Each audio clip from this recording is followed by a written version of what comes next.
know where Councillor Peavoy is, but we have a minute to have a minute. Our Father in heaven, we bow our heads before Thee at the commencement of this council meeting. We ask Thy Spirit be with us and dwell here and lead and direct us the affairs of this community.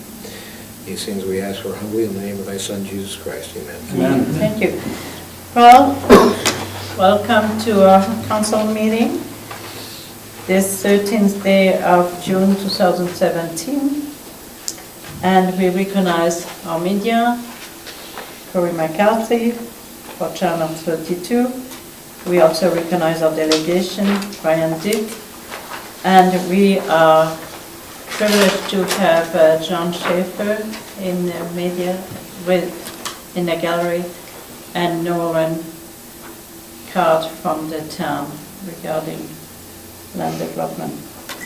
So we have an adoption of the agenda. Do anybody needs to add anything to that agenda? Jeff, can you give us an update on the outflow line?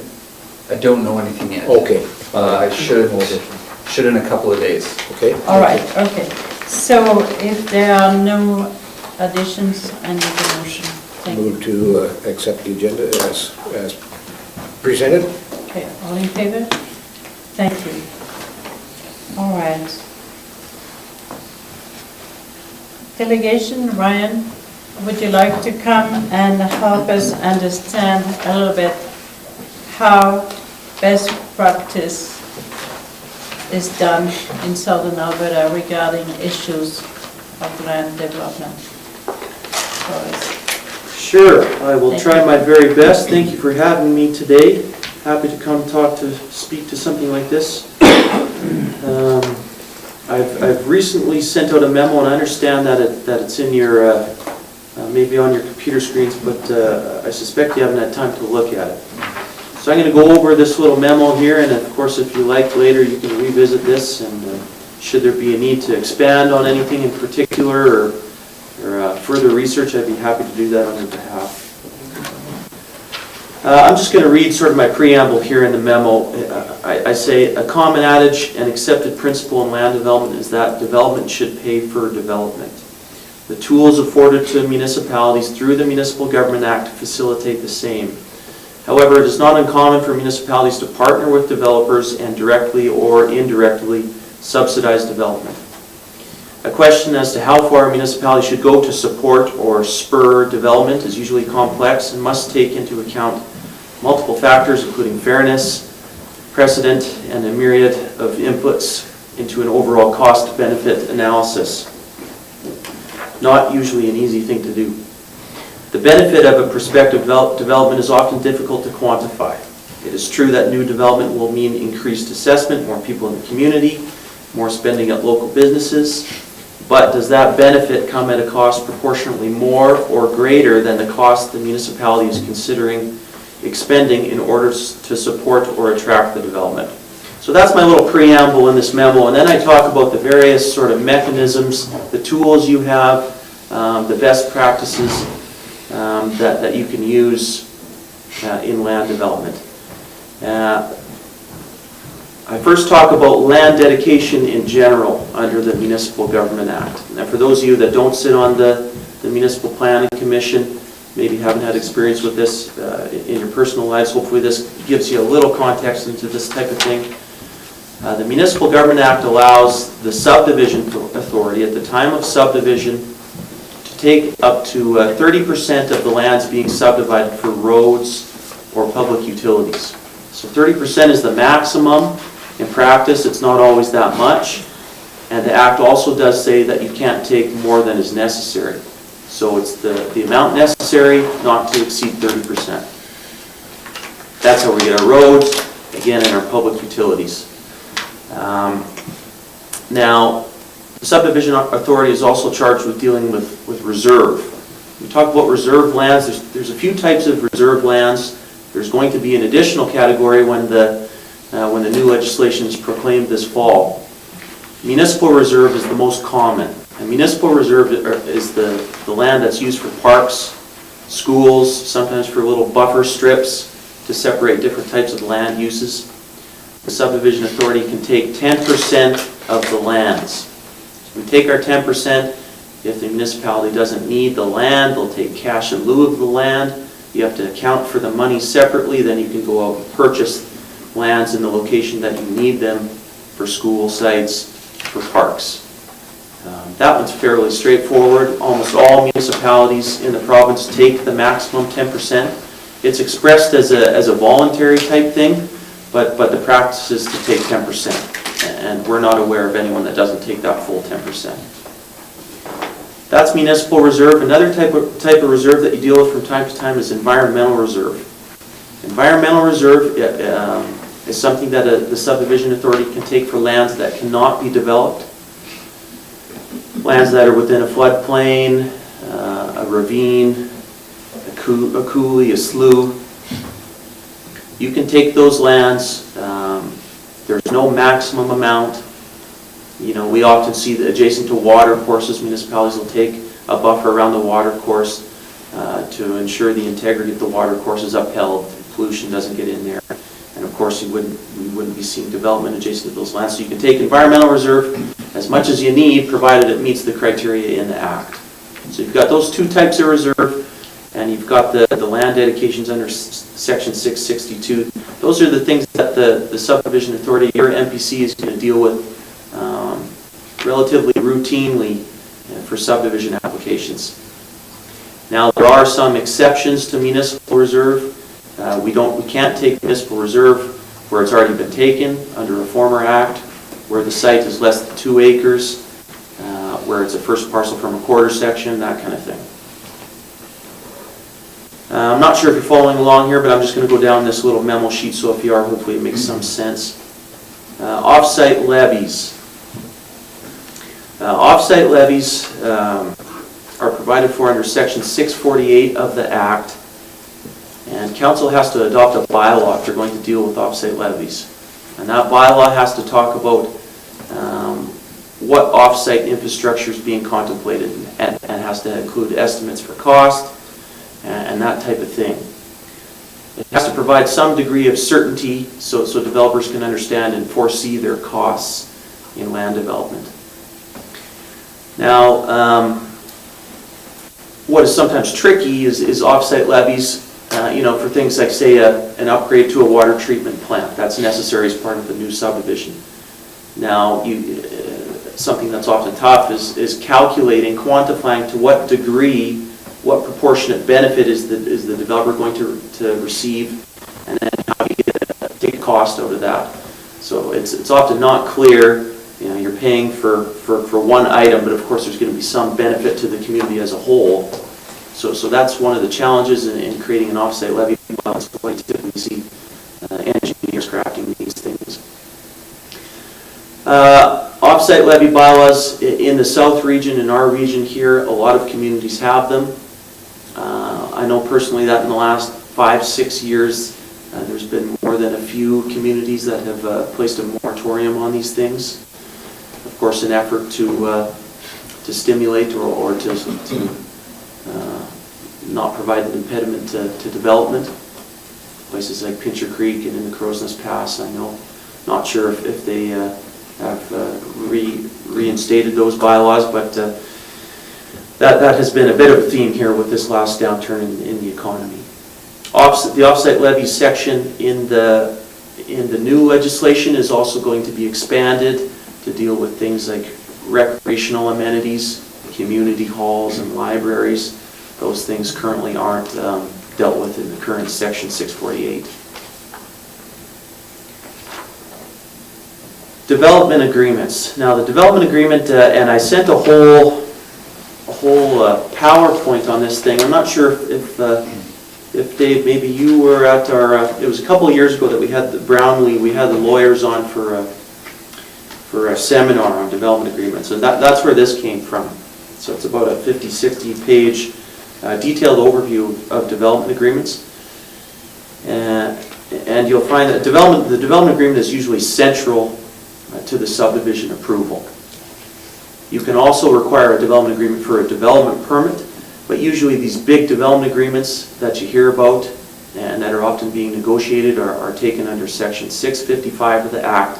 And what they are is they provide for the on-site servicing the roads, the water, the wastewater collection, the storm waters, the pedestrian walkways. All those things are dealt with in the development agreement. If there are off-site levies, those will typically be dealt with in the development agreement too. The act is specific for what a municipality can take and deal with in a development agreement. But common practice is to include, a wide variety of other things. It can often be used sort of as a catch-all for all the items negotiated between the municipality and the developer.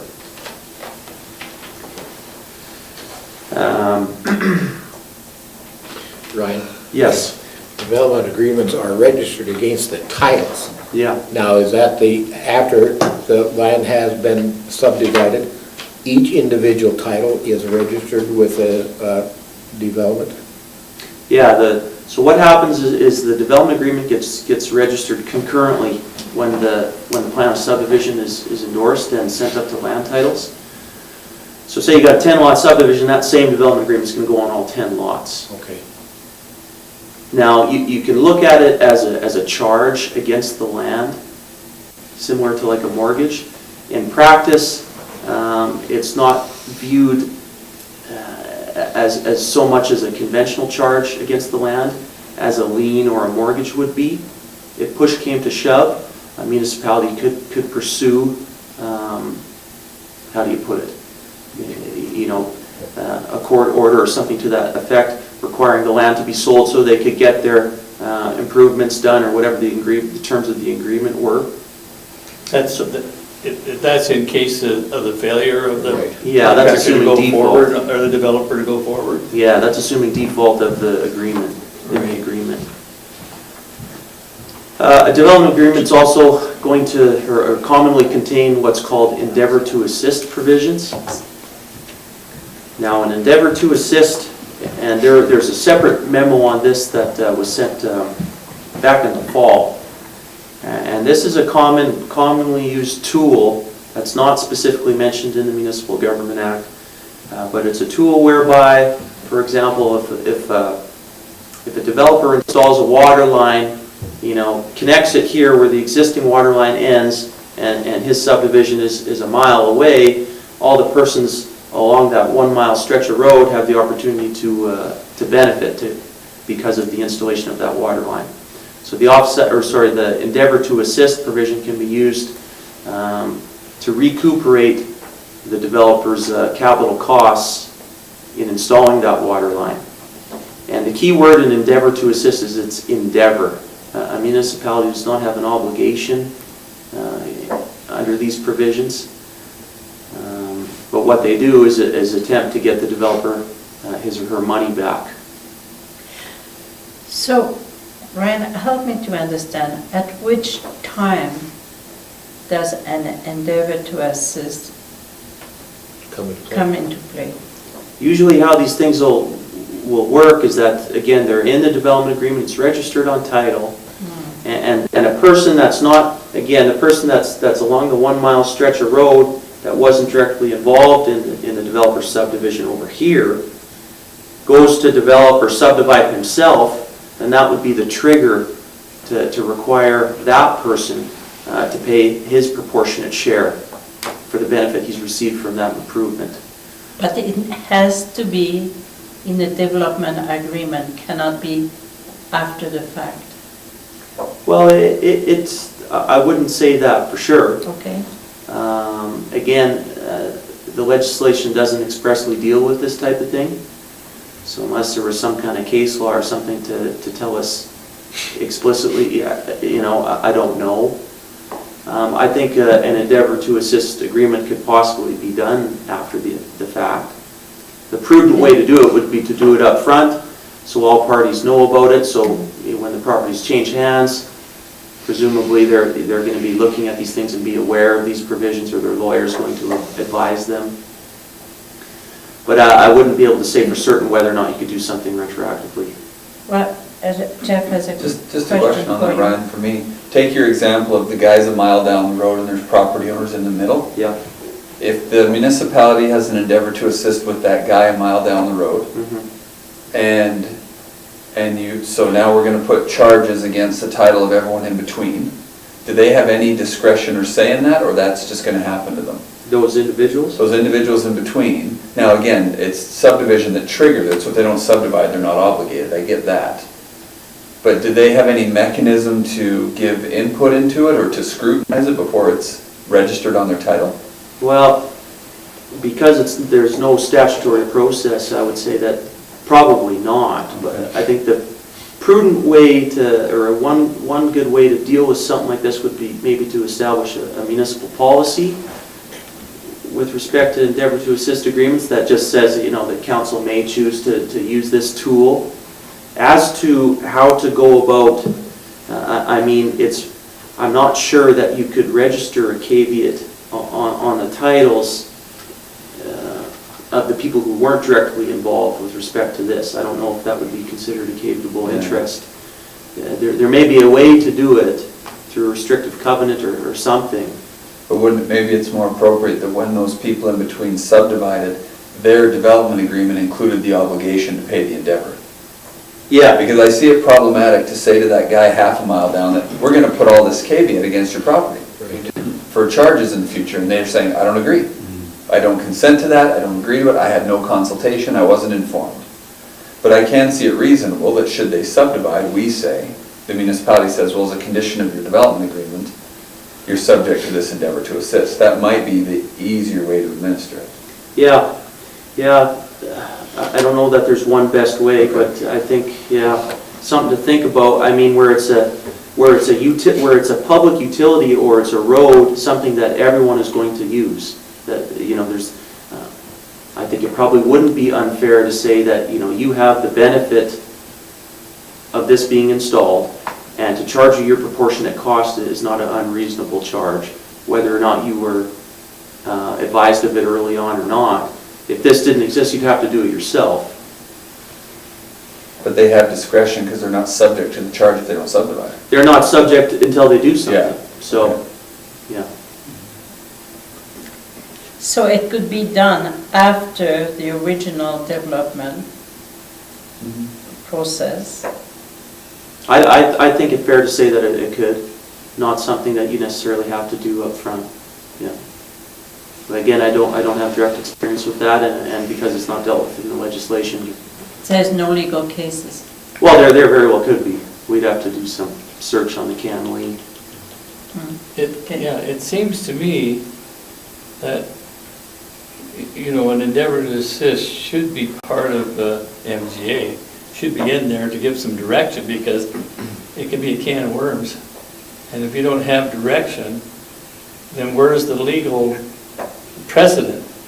Like you say, if it's not there, how do you direct the developer to go about charging to get onto that, to hook onto his system that he put in there? Well, I mean, the developer wouldn't be able to charge, it'd be the municipality collecting on the developer's behalf. Yeah. Distributing. I think actually that was something we mentioned when Municipal Affairs was doing their roadshow asking for feedback. We did mention direction on this might be helpful. I think, Ryan, correct me if you disagree, but I think why I agree that it would be better if there was something in the Act. I totally agree. I think the Act is relying on the natural person powers of the municipality to enter into contracts. Yeah. And they're just leaning on that. We can enter into all kinds of agreements with other entities right now, Right. whether it's expressly in the Act or not. So I think this is just where they're leaning. Yeah, and to give a little more context to these endeavor to assist, under Section 651 of the Act talks about oversizing improvements. A municipality can require a developer to oversize something, where it's a logical oversizing to support future. And in that case, then you have to do this. Then you have to provide for remuneration when people take advantage of that. But in this case, if it wasn't oversized, and sometimes maybe it's not clear what constitutes oversizing and what doesn't, but if it was just the pipe and the minimum road that he needed to get out there, and he wasn't required to oversize, then the prevailing interpretation is that this is an optional, or hence the wording endeavor type provision.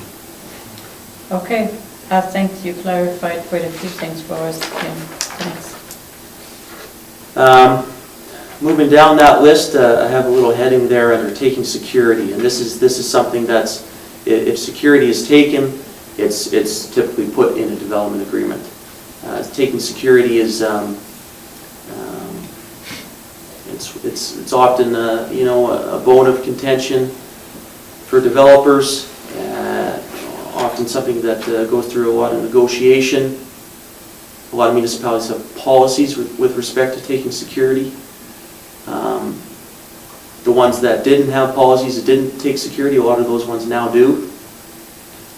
Because what can happen is that when the development agreement is registered against the title, the whole subdivision process is complete, the titles are created. Yeah. You then don't have any control. These lots can change hands. The developer could sell them all the next day. These people likely purchased the lots under the assumption that they're service lots. The developer defaults on his commitments in the agreement. You're now dealing with 10 individuals who have those expectations. They're looking at the town. And you can go about suing the developer, but that may not even be worth your while if he doesn't have the wherewithal to get the job done. So taking security is something that's very important to consider, and like a lot of things, I think a lot of communities around here have chosen to take a balance, to strike a balance. Taking 110% security of all the capital costs and the roads and utilities can be a huge number, right? And one that can easily sink the ship for a lot of developers around here, especially the smaller guys. So it's tricky, how much do you take, what's reasonable? You also have to, of course, remember that you're, protect the interests of the community as a whole. And if you want to talk to someone about an approach on taking security, talk to the Crow's Nest Pass. They've got a few good examples out there of situations they're still dealing with from about 10 years ago. Just like the scenario I kind of mentioned there. So security is a big topic, and I think you probably understand that, and I will leave it there. Another item to mention is a local improvement tax, and you're probably familiar with this. A local, just like the title, it's for an undertaking where the benefit is specific to a localized area, not the community as a whole. Local improvement tax has to be accompanied by a local improvement plan where you estimate the costs. How are they going to pay for it? Do you do it based on frontage, based on parcel area? You figure that out and you assess it typically annually. Well, I guess it would always be annually. Figure out the duration of it, and there you go. A local improvement tax can be petitioned. A successful petition requires 2/3 of the property owners, provided they own, I believe, half of the assessed value of the properties in the local improvement area. You typically don't see local improvement taxes used to fund new subdivisions. They're usually done for upgrades and that type of thing. Right. On the petition, is that for a local improvement tax, or like if they want it, or if they don't want it? I'm just kind of wondering how that works. Can the town just say we're going to do this and do a local improvement tax, or do you have to have that approval of the 2/3? Yeah, you need the 2/3 before you can even consider doing that. You can't impose an improvement tax. Yeah. Okay. So that's kind of a mandatory thing. No, I'm not sure. I think that's, if you did not get feedback, if everyone didn't speak up, didn't say no, then I think you could do it. I think the way it's meant to work is that they have to, petition has to be initiated, and it's successful where you have 66%. So if people aren't engaged, you do have to notify them, of course, that kind of thing. Then you can go ahead with the tax. So if the town decided to put in sidewalks on a street that didn't have sidewalks, or pavement on a street that didn't have pavement, they would have to notify the people, right? Yeah. And if nobody objects to it, they can impose a local improvement tax. But if they get the people objecting to it, then they have to put on the brakes and not do it? They don't get sidewalks, eh? Well, I mean, that's what I'm trying to find out Yeah. is, you know, what If you the, get the objections, it can be quashed, okay, yeah, yeah. yeah. But you need to provide them with the cost, what it will Yeah, add it has to be the a tax plan. base, You have right? to give them all the details, Yeah. so they can understand It whether they needs to want be an it. open plan. Okay. Yeah. Yeah. Mhm. I quickly mentioned expropriation here. I mean, that's not used often, but a municipality can expropriate in accordance with the Expropriation Act. The last heading I have on here is municipal land development. And as you well know, there are a few municipalities in the region that do their own land development. Some only do it for, you know, non-residential, commercial, or industrial. Some do residential. The city of Lethbridge, for example, does a fair chunk of the residential market in town. Same with the city of Medicine Hat. If you know the village of Nobleford, they almost exclusively do all the residential out there. They've done a pretty good job doing that for themselves. Places that I know are looking at doing this kind of thing are both Coaldale and Colehurst. Of course, when you're looking at this kind of thing, you know, you're going to want to talk to the local developers, and maybe you want to provide a need that's not currently being provided by the local developers, something different, so it's not to go in direct competition with them. That decision's up to you, of course. Yeah, I think one important thing to note, and maybe it's obvious, but if you get into your own land development, you want to be, and this is why the city of Lethbridge, for example, and other municipalities have their own separate corporations, their land development departments, so they can account for everything separately, and this is this separate branch of the municipality, so it doesn't all get mixed up, because of course you're both regulating and approving these kind of things, so you got to be careful that you don't get them too mixed up. Okay, Councillor Barnes wanted to ask you something. Explain to me how Lethbridge does that. Now, from what I've heard, is that the Lethbridge Land Development Commission, they buy up the land, and then they develop it, and then they put on a bid auction A bid auction. to contractors to buy the lots in that development, and then the city does all the infrastructure in the sewer, the water and everything, and to that property, and then it's all billed to each lot, but the developers are the ones that... Depends on the agreement. because Yeah, some of the yeah, developers but will is do that their own kind of- infrastructure. The way it is? I'm not too familiar with, but I think they've done it a few different ways, whether they do it on lottery, or they do it an advanced bid to builders, to a select builder group. Yeah, that's kind of what I was getting, because somebody was telling me that they tried to buy a city lot, but they couldn't buy it directly from the city, they had to buy it through the builder, the Yeah. developer, Yeah. once they bought it from the city. Mhm. Yeah, and I'm not sure if that's still how they operate or not. Look into that for you. That's really all I had written down. I know that on the west side and in the West Cardston area structure plan, you know, I guess to back up, it's always tougher where you have multiple landowners. We talk about in planning, we talk about the premature fragmentation of lands. And that's not always because maybe there isn't planning in place. It's also because the more landowners you add, the tougher it gets. Now they have to sort out amongst themselves, how are we going to pay for things, how are we going to cost share? I'm not ready to do it, you're ready to do it, okay, how do we figure this out? And it just, the more landowners you add, the tougher it gets. I think it's fair to say that that's always the case. Is there any best practice that you came across when you have such situation?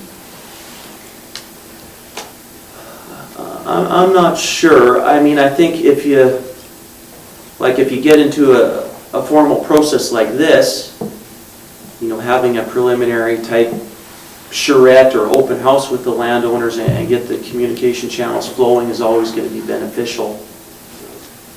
But when you have that many landowners, large variety of landowners, it's always going to be a challenge. So here is the situation, you have a problem as you described.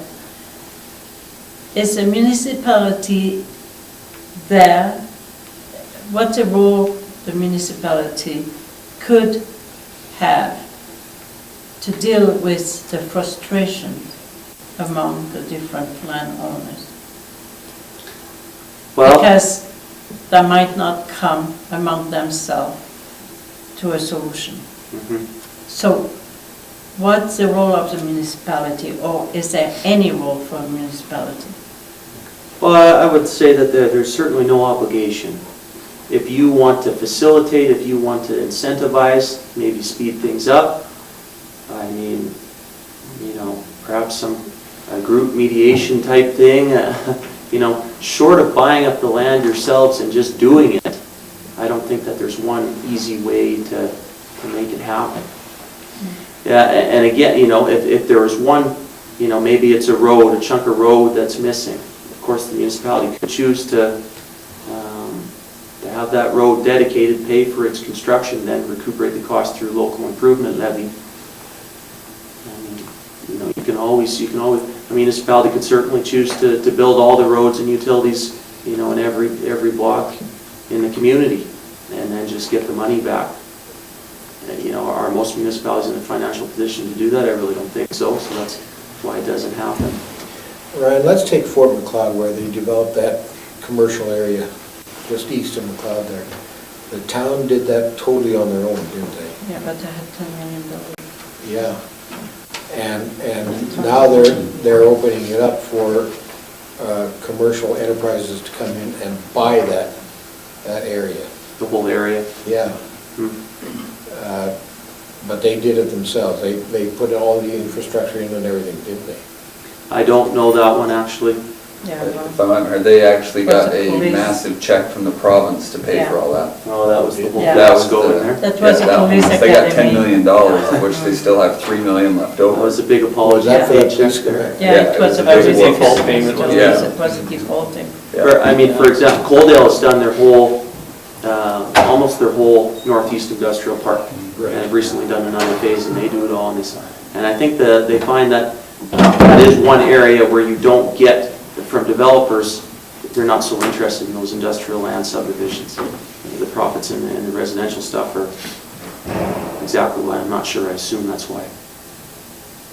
But in Coaldale, they owned all the land in the industrial area, I assume. Well, it was a large parcel of land which they would have acquired, yeah. Yeah. I don't know the history of how long. Yeah. Yeah. Any other questions, councillors? Ryan, I'd like to go back for a minute to the off-site levies and just ask kind of a, I guess, philosophical question. You used the example of a water treatment plant that might have to be upgraded for, you know, to accommodate additional development. I'm just wondering, so we have say a water treatment plant that will handle up to, you know, a certain number beyond what we have now. So do we wait until, you know, all of these developers develop and then start charging beyond that? You know, I'm just wondering if that's fair, you know, because, you know, the last developer all of a sudden is charged for it, but, you know, 3 developers before him weren't charged, but they all cumulatively added to the need, you know, for that upgrade. So I'm just, how can you justify charging, you know, before you get to that breaking point? Yeah, I mean, I think you could. The precedent thing is a thing. But I think you could. You chose to make that choice, yeah. All right, any other questions? My concern is if the counties decide to feed off your water system, you know, and where do we stand there? Do we charge the county as a whole, or do we charge each line feed? For like country residential stuff Yeah. on the periphery? Yeah. Yeah, this is something that comes up all the time. And one thing, firstly, to note is your water license. And in speaking to Alberta Environment, you know, if your water license depending on the way it's worded and when it was issued, if it's worded strictly for municipal purposes, you may have to amend that water license if you're going to be providing it outside of your corporate limits. Well, we provide water already Yeah. outside the corporate limits. And most places do. But this, I know. But it is based on the water rights, the licenses. Yeah. McGrath too, for example, McGrath is always getting that pressure, and they, like you, provide it to a lot of the country residential areas on the periphery. Okay. Is that it? Thank you very much, Brian, for coming. Happy to come, Appreciate, anytime. Appreciate your time. Thank you. Thanks, Ryan. You bet.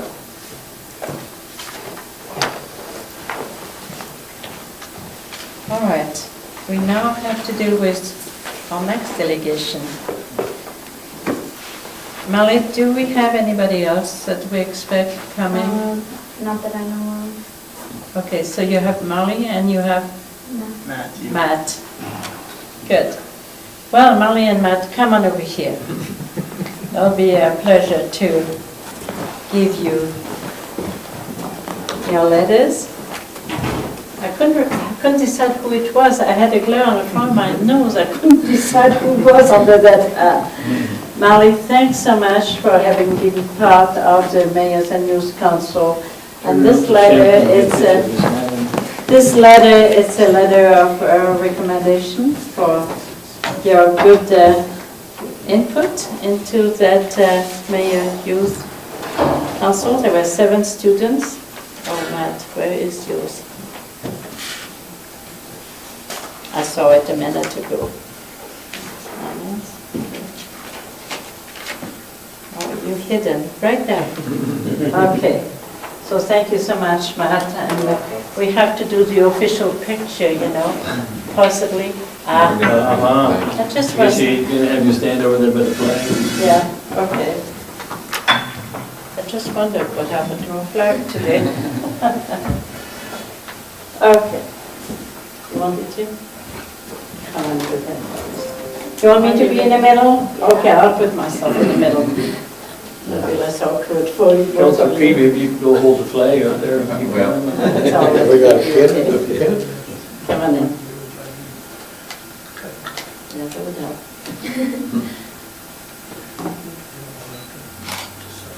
Thank you.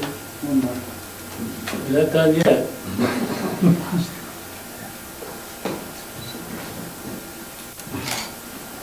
Thank you very much. Do we have somebody else in the flag?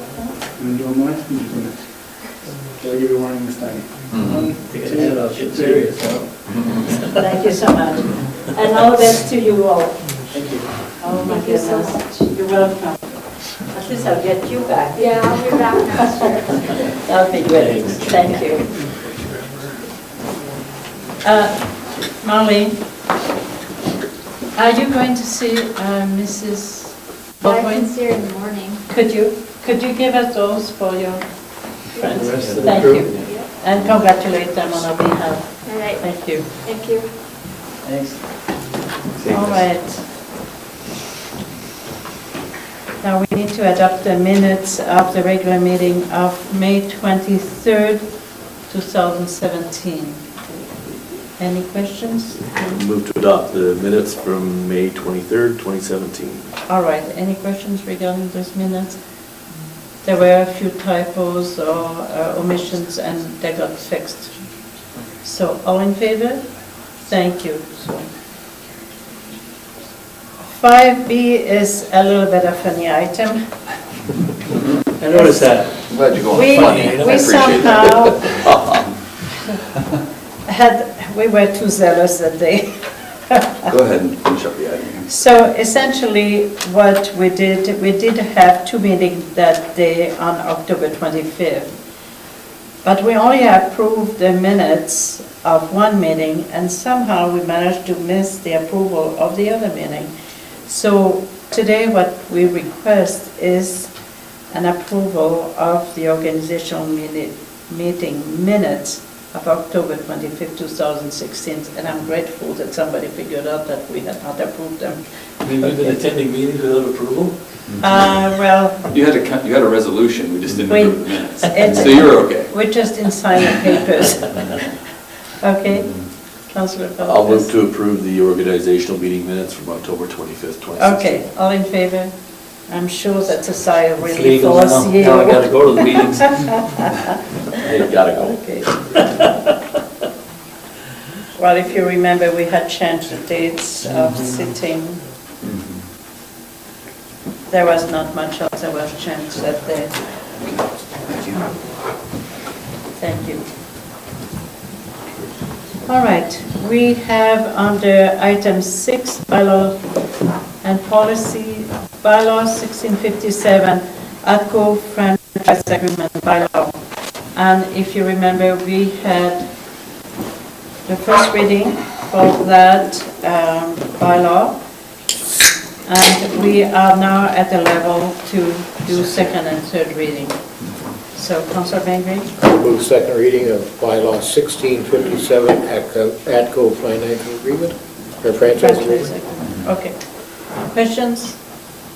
Seeing none. All in favor? Thank you. So, Yes. Councillor Creed? I will move the third reading for bylaw 1657 ATCO franchise agreement. Okay. All in favor? Thank you very much. So that franchise, if you remember, did not change in percentage. We kept it as in the past. On the 7, other business, we have about 5 recommendations from CCW meeting that we had last week.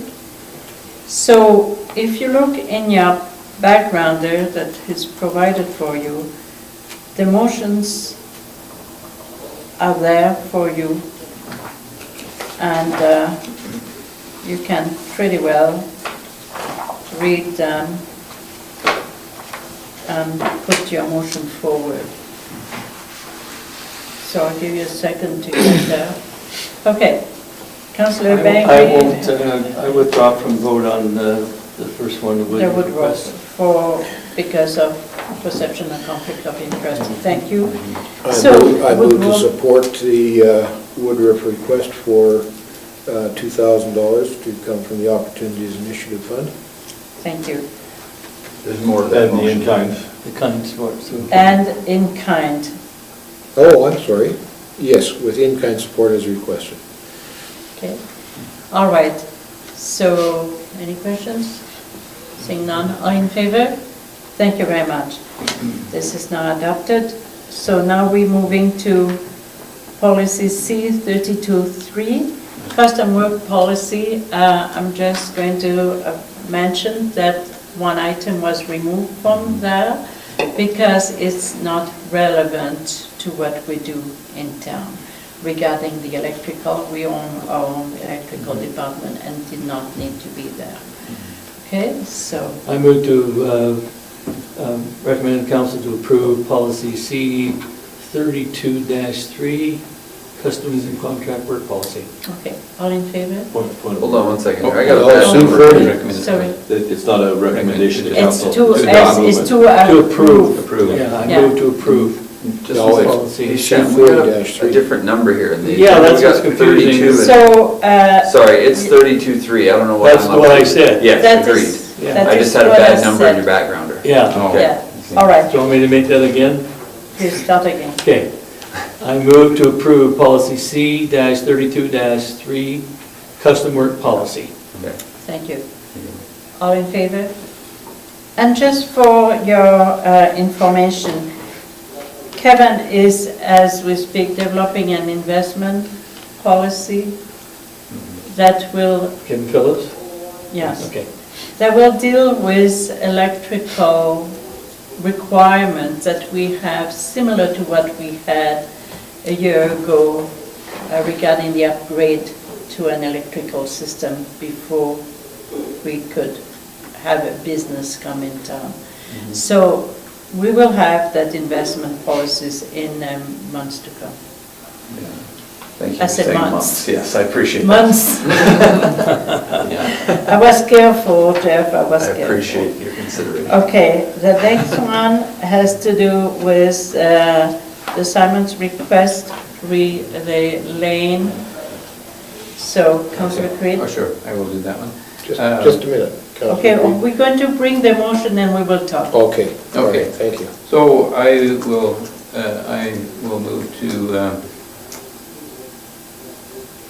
Read it. allow, yeah, I was going to, want to recommend, to allow the adjacent landowners of the Fence off the- lane at Second A Avenue West to fence off or close that lane by building a fence between the, Well, Oh. just Not a read it close, the way or- it is, well, it's to to fence off. Not to close. Okay, well, You can't well, use the word close. no, okay, to fence off the lane At the end of the... at the end of Second A Avenue West cul-de-sac. Yeah, that's what it should read.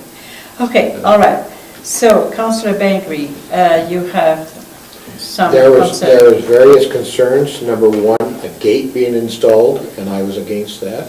Yeah. We want completely closed off, but also the fence to being built in such a way that if the infrastructure has to be replaced, panels could be removed, not just partial fence or have the whole fence. Okay, if you remember, So it'd be Councillor, designed. Councillor, if you remember, we had spoken to the fact that there is some provision somewhere that in the land use bylaw, that if it has to be, or we have a precedent in town, that if it needs to be removed, it can be bulldozed out. Yeah, what I would suggest, and what we touched on very briefly, was we have similar agreements where the landowner acknowledges their responsibility if we need in there.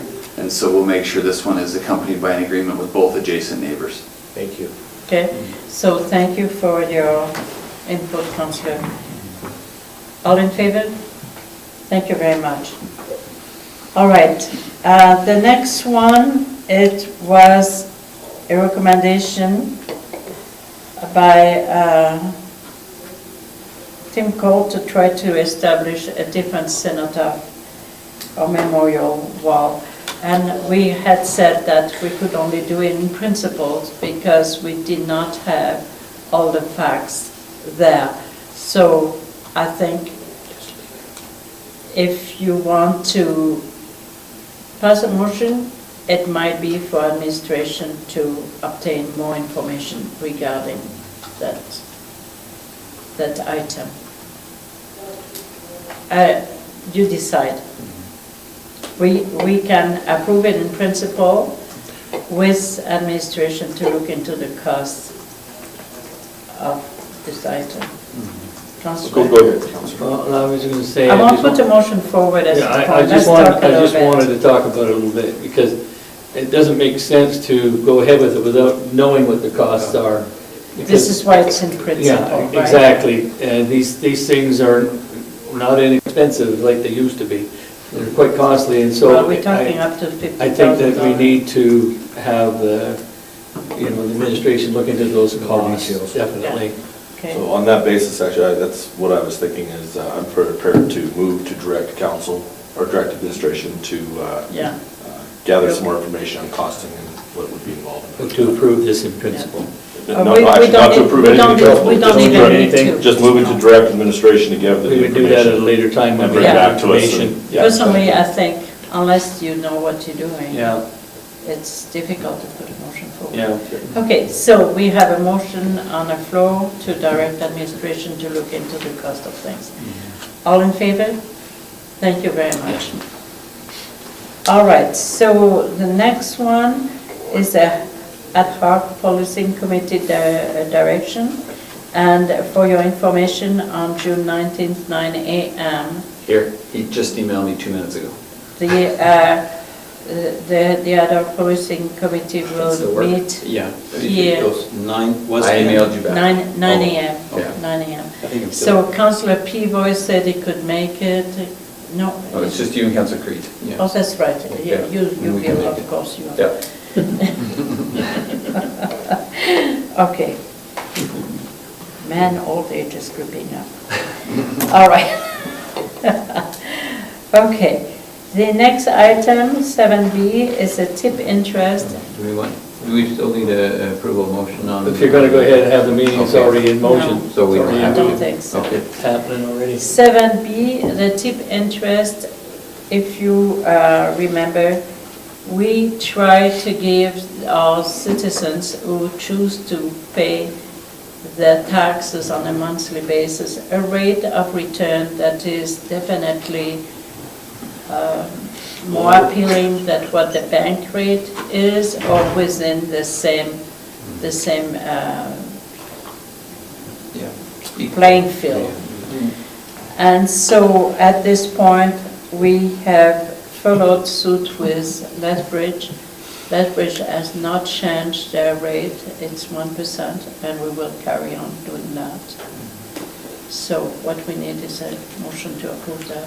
I'll move to approve the tip rate to be set at 1% for the Thank you. 2017-18 year. Thank you very much. Are you in favor? Thanks. All right, moving along. We have no financial report under 8, no committee reports under 9. Question, unless you have a burning one, there is none that were brought forward. And I just would caution council that when you put something under 10 for comment or for question, be careful that the question you ask does not come out of information received in camera. I would caution you that. Okay, under 11, correspondence.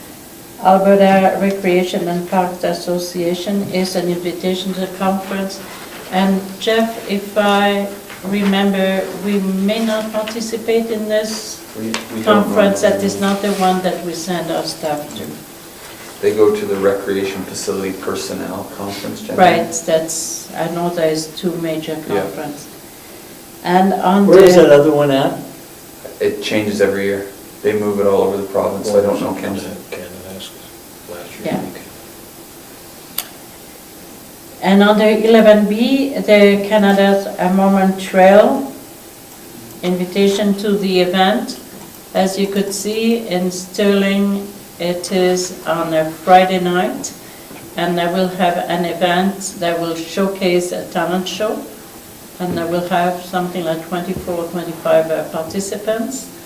The next day in Raymond. Am I Those correct? dates right, June? That's this Yes. weekend? This weekend. This Yeah. weekend. Oh, Yes, it is. I'm gonna be away. On a Saturday, it will be the final of the talent show with many other activities going on, And there's True. big grand prizes for the Different. talent show. different venues, and about $3,000 worth of prizes. Yeah. So we invite really all to come, and I hope we have it well advertised on our media. Just for council Jeff? information, we actually did a mail drop yesterday Good, at the post perfect. office as well. Really happy to hear that. And that concludes our meeting, our regular meeting. We will go in camera. We have to deal with a land sale under FOIP 161C1, and another item with committee members under FOIP 174F, and bylaw ticket appeal under FOIP 21A. And that will be it. I will move to go in camera. Well, move to recess first. We need recess? I do.